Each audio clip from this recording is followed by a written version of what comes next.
আজকের কর্মসূচিগুলো আপনাদের সামনে বিস্তারিত বলবেন ডক্টর মাহাদি আমিন। আসসালামু আলাইকুম।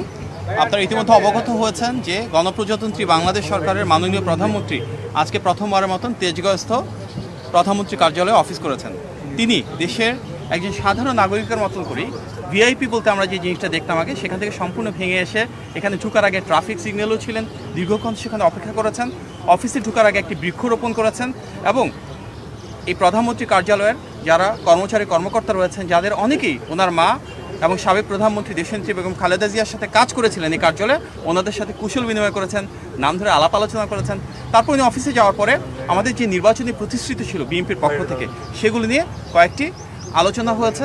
সেখানে বিভিন্ন সংশ্লিষ্ট মন্ত্রণালয়ের যারা মাননীয় মন্ত্রীবর্গ রয়েছেন এবং সম্মানিত সচিববর্গ রয়েছেন, ওনারা সেখানে অবস্থান নিয়েছিলেন এবং ওনাদের যার অবস্থান থেকে কিভাবে এই পলিসিগুলো কার্যকর করা যাবে সেগুলো নিয়ে আলোচনা করেছেন।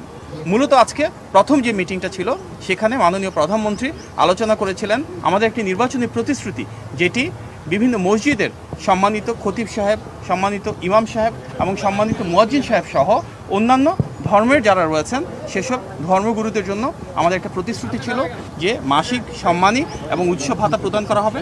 এবং মাননীয় প্রধানমন্ত্রীর নির্দেশে একটি সিদ্ধান্ত গৃহীত হয়েছে যে ইনশাআল্লাহ এই ঈদের আগেই আমরা এটি পর্যায়ক্রমে শুরুর যে প্রস্তুতি সেটি সম্পন্ন করে কিছু কিছু জায়গায় ইনশাআল্লাহ সম্মানিত খতিব সাহেবদের, ইমাম সাহেবদের এবং মুয়াজ্জিন সাহেবদেরকে একটি সম্মানী প্রদান করব ইনশাআল্লাহ। এর পাশাপাশি বিএনপির একটি বড় নির্বাচনী প্রতিশ্রুতি ছিল সারা বাংলাদেশের প্রতিটি মানুষের জন্য যেন মেধার ভিত্তিতে বৈষম্যবিহীনভাবে আমরা কর্মসংস্থান সৃষ্টি করতে পারি।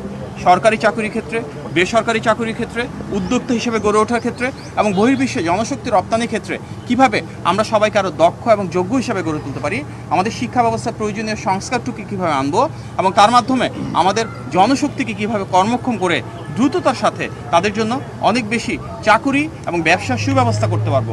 তার জন্য প্রয়োজনীয় যে ডিরেগুলেশন প্রয়োজন, ব্যবসা বাণিজ্য এবং শিল্প কারখানার নীতিমালার প্রয়োজন রয়েছে সংস্কারের জন্য, এবং টেকনিক্যাল এবং ভোকেশনাল এডুকেশনকে আরও কীভাবে প্রাধান্য দিব আমরা, বিদেশে বিভিন্ন দূতাবাস যারা রয়েছে এবং বাংলাদেশে বিদেশি যে দূতাবাস রয়েছে তাদের সাথে সমন্বয়ের মাধ্যমে কিভাবে আমাদের জনশক্তিকে আরও দক্ষ এবং যোগ্য করে বিদেশে পাঠাতে পারবো, এগুলি নিয়ে বিস্তারিত আলোচনা হয়েছে।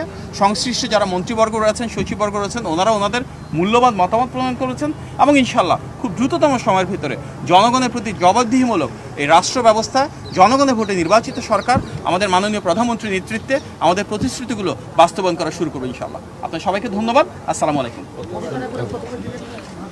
এই বিষয়ে সিদ্ধান্ত গৃহীত হবে, একটা কমিটি করা হয়েছে, ওনারা বসে আলোচনা করে তারপর জানাবেন এবং ঈদের আগে এগুলি নিয়ে আলোচনা হচ্ছে টেকনিক্যাল টিম এবং বিভিন্ন মন্ত্রণালয়ের আন্তঃমন্ত্রণালয়ে আলাপ আলোচনার মাধ্যমে এগুলো সিদ্ধান্ত হবে। মির্জা আলম ভাই এখানে আছেন, উনিও সেই কমিটির একটি গুরুত্বপূর্ণ সদস্য, ওনারা পরবর্তীতে এই বিষয়ে অবহিত করবে।